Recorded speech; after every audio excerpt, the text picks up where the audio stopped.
Continuing matchmaking updates. Today's update is once again centered on improving matchmaking system, focusing on primarily on fixing issues that arose from our previous updates.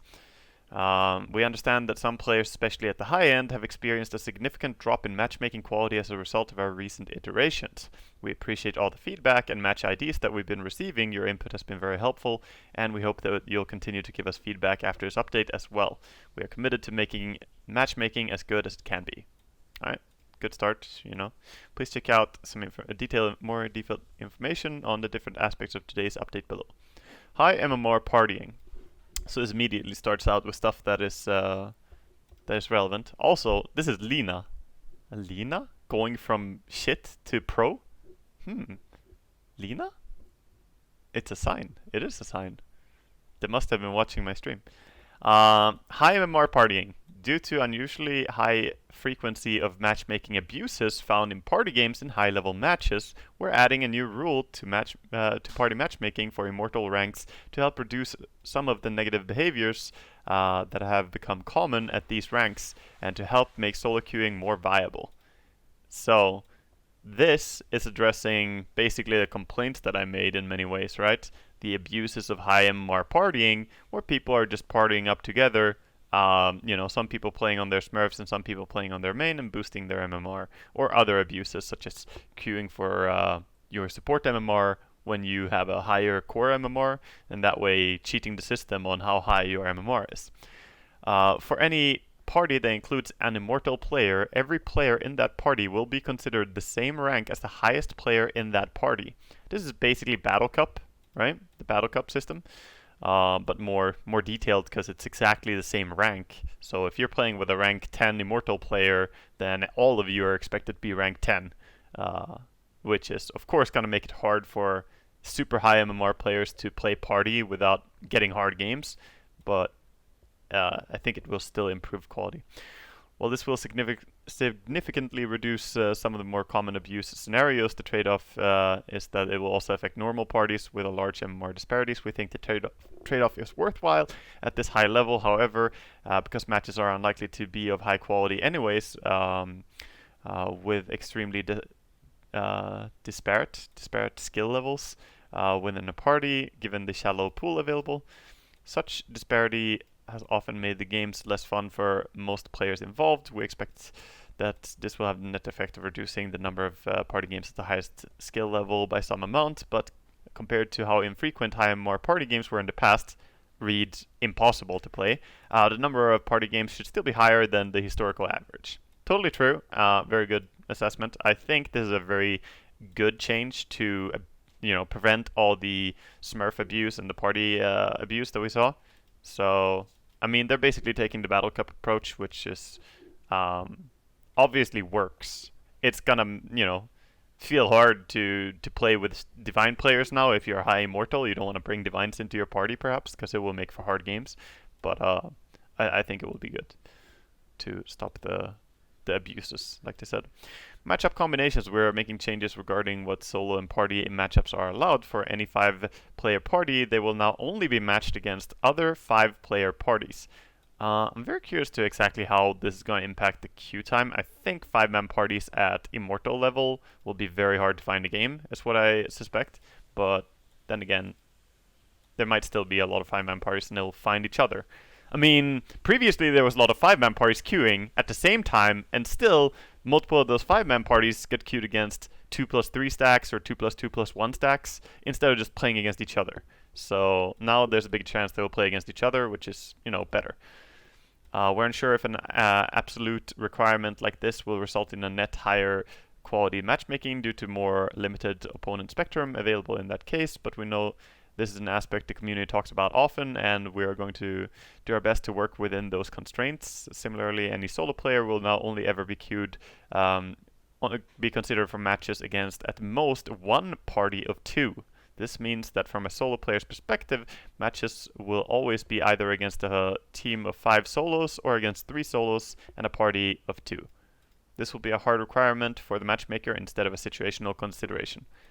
This is basically bringing back solo queuing and making it possible to solo queue in ranked again. So I'm very excited for these two. The fix here is really nice, but also solo queuing is revived, which is cool. Match quality and role symmetry. As a result of some of the new features we added recently, we found numerous bugs in the matchmaker's evaluation that caused it to incorrectly rank various considerations. We fixed those bugs and are expecting them to have a notable improvement in matchmaking. We will be monitoring the system after release to make sure the fixes have the intended effect.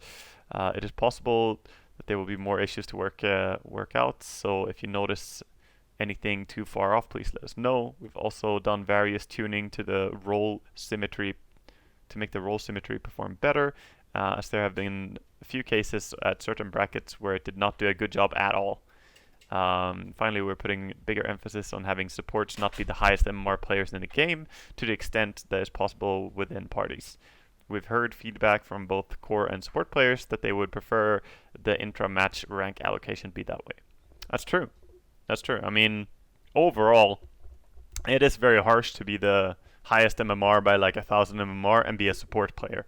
Because while core players can take over and run the show, it's hard to do that from a support role. Your job is to make sure that your carry can do that. So, yeah, this makes a lot of sense, at least for POS 5. I don't necessarily feel like this should be true at all for POS 4. Because I definitely think that POS 4 players can take over and just run the show in the current patch. I mean, so many POS 4 players just become a core anyway. That's basically how it works. But for POS 5 players, I think this will be a nice relief. Medal rework, we're back to 5 stars now per medal. 7 stars didn't have enough upside compared to the visual noise and confusion. Yeah, thanks Valve, because I 1 to 5, I can see a difference. But when it goes above that, my dumbass, I can't see if it's 6 stars, 5 stars, 7 stars, what the fuck is it, you know? Like 5, that was clear. 7, I don't know what the fuck is going on.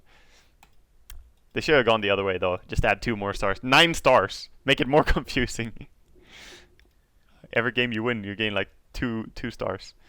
In previous ranked seasons, we had a mechanism that caused the rank changes that caused the rank ranges that a given medal represents to shift over the season. While this gave some loose sense of progression, it made comprehension of what medals represent more difficult. It especially caused confusion after calibration, where most players dropped medals despite winning most of their games.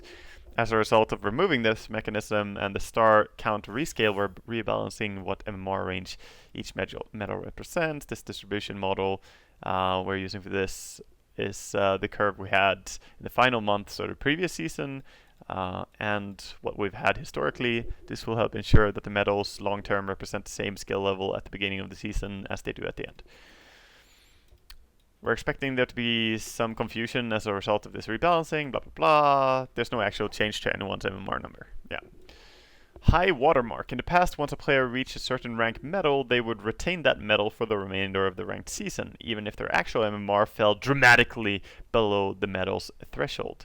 With today's update, your medal will no longer represent a strict high watermark.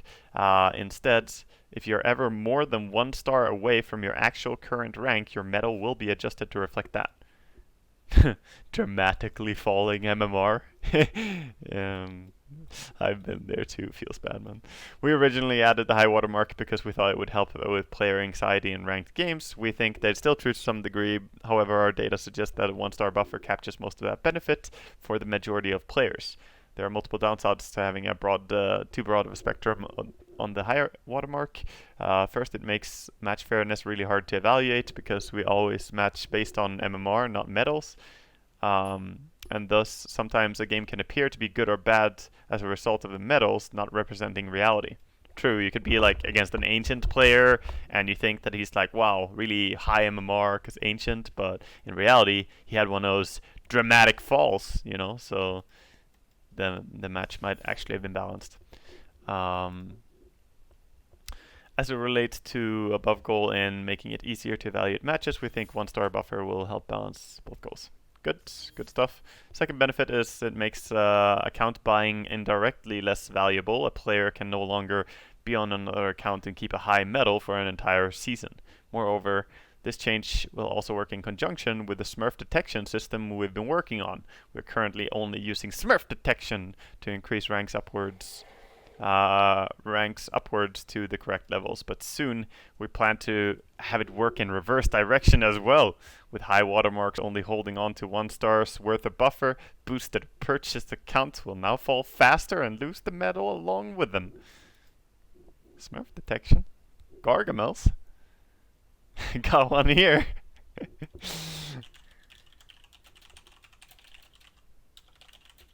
Damn Smurfs. Right. Post-game match evaluation. We're very thankful for the feedback we've received in the last few weeks. We think the feedback people had was well rooted in real issues. Hey, no worries, Valve. I mean, I feel like this thank you might actually be, you know, a little bit personal to me. So, Valve, don't sweat it. You know, anything for the game. Anything for the game that I love.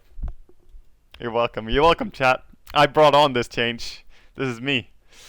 This is me. I did this, actually. All me, boys. Okay, you guys did something too. You also helped. But mostly me. I'm a real influencer. Yes, I'm gonna change.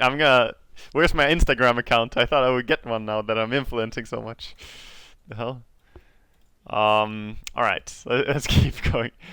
In our eyes, creating high-quality matches is the most important thing that we can do to help players enjoy the game, and we're committed to improving our matchmaking system to achieve that goal. I mean, that sounds fucking lovely, Valve.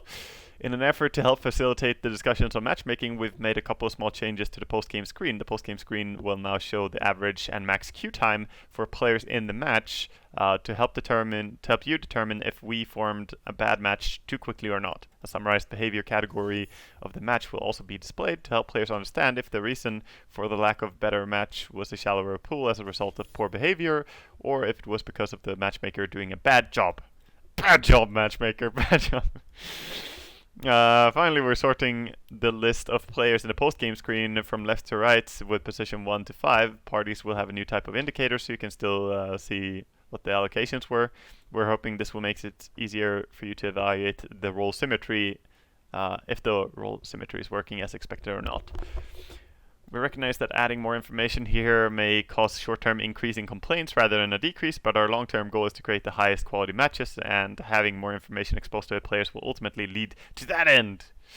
Information to the players, blogging, telling us stuff, listening to our complaints. Is this actually Valve, or has a supervillain taken over Valve and are running the show now? Find out next, as we live in this interesting timeline. Valve talking to us? Regularly? A lot? Sir Sadim. Post-game survey. We added a new post-game survey that is similar to the ones we had a long time ago. Once a match is concluded, players will be surveyed to rate the experience in the match. This will allow us to gather more player sentiments on match quality to help find common patterns to what makes matches enjoyable and what makes them unenjoyable. It'll also help us find bugs or mistakes in our decisions sooner than later. Of course, it's natural that players will be more likely to equate winning a match to having a good match. Yes, I agree. I've been having a lot of good matches lately, Valve. And losing a match to having a bad match. I don't know what that is. All I do is win. So we'll normalize the data for those obvious scenarios to help filter through the background noise and bubble up useful signals. We'll hold off on enabling this survey for a few days to work through some bugs and update related issues first. Communication, jeez, there's so much in this patch, man. Or this, there's not even a patch, just this blog. Communication with low behavior score. Our last updates included a wave of ban on users that were on the extreme edge of the player population in terms of toxicity and negative behavior. However, those bans affected only a very small percentage of all players, and now we're gonna ban even more people. Wait, no. We also wanted a more gradual system to address players that are not at the furthest extreme, but still big outliers from the general player population. To that end, players that have a behavior score of below 3,000 or long are no longer able to use the chat or voice until their behavior score rises above the acceptable threshold. Shut up, you fucking sub 3k behavior score pleb. Don't talk to me. Don't talk to me ever again until you stop behaving like a piece of shit. Oh, you picked techies? Well, I guess you're never gonna talk again. That's you now. And this was the last day that we ever heard from Spolge. We believe this more gradual user-facing reinforcement mechanism will be valuable for both protecting the larger population from outliers and as a warning for players who are moving the wrong direction that might encourage them to improve.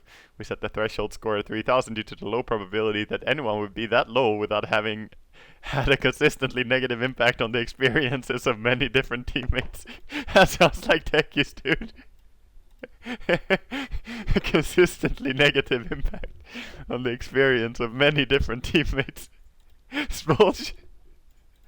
They're coming for you, dude. Oh my goodness.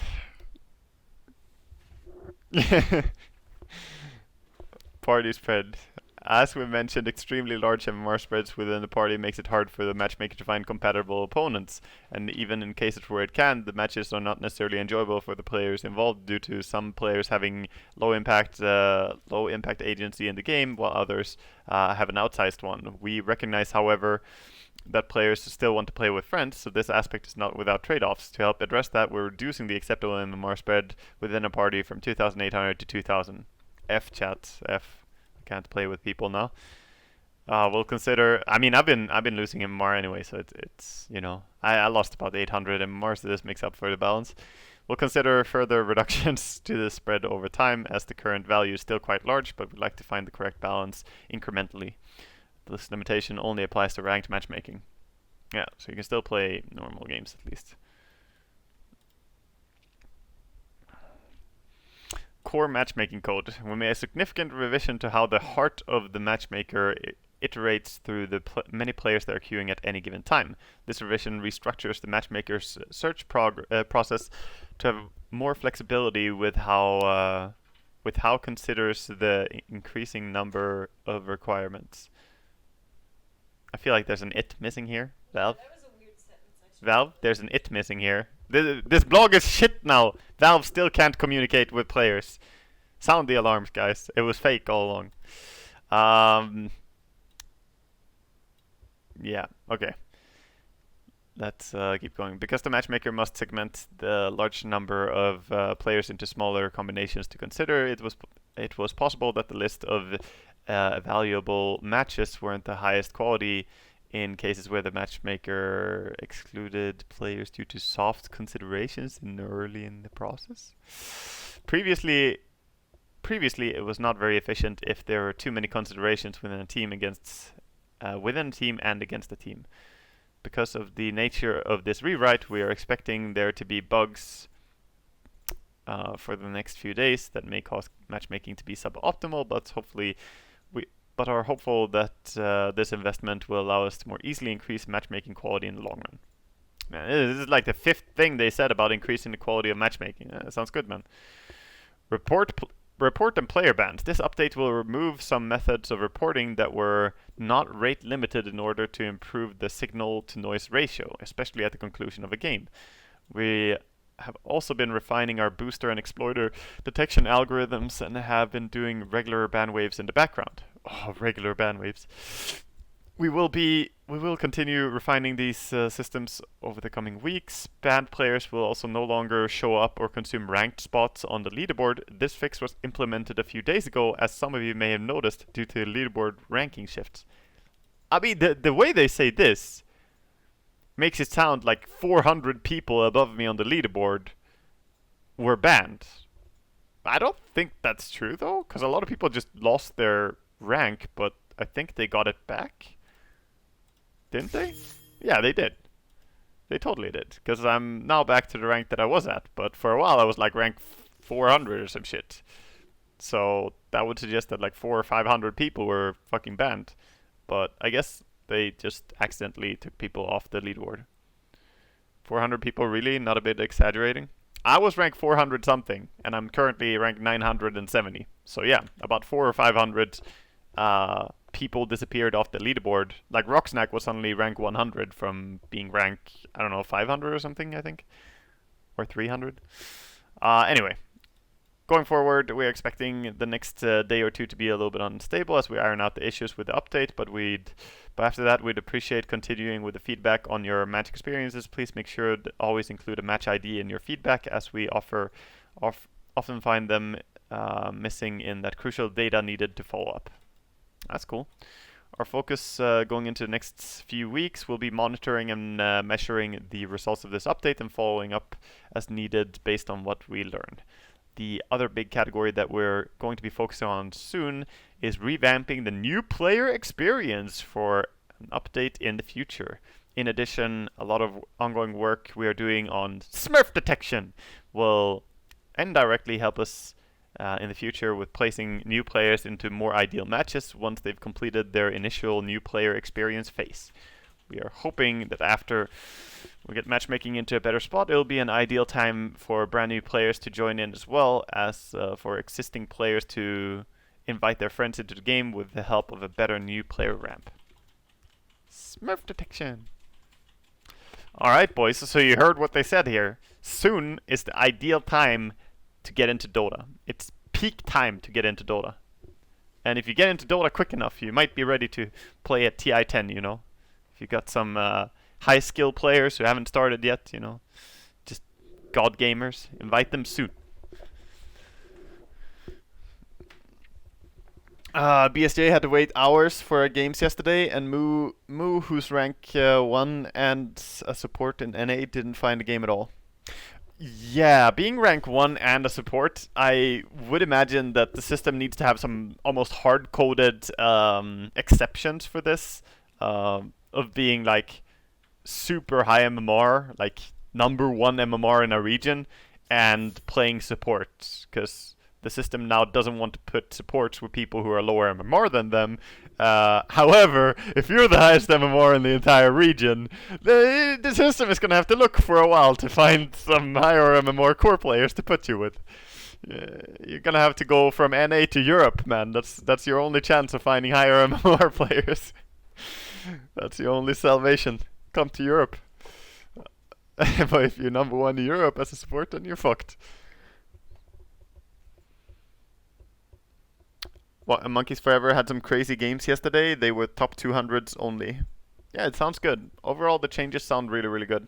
So yeah, I'm excited to try this these changes out. I'm not going to try them immediately now because now I am on a 25 win streak and I'm committed to trying to see how long this will keep going, solo queuing and being on a 25 win streak.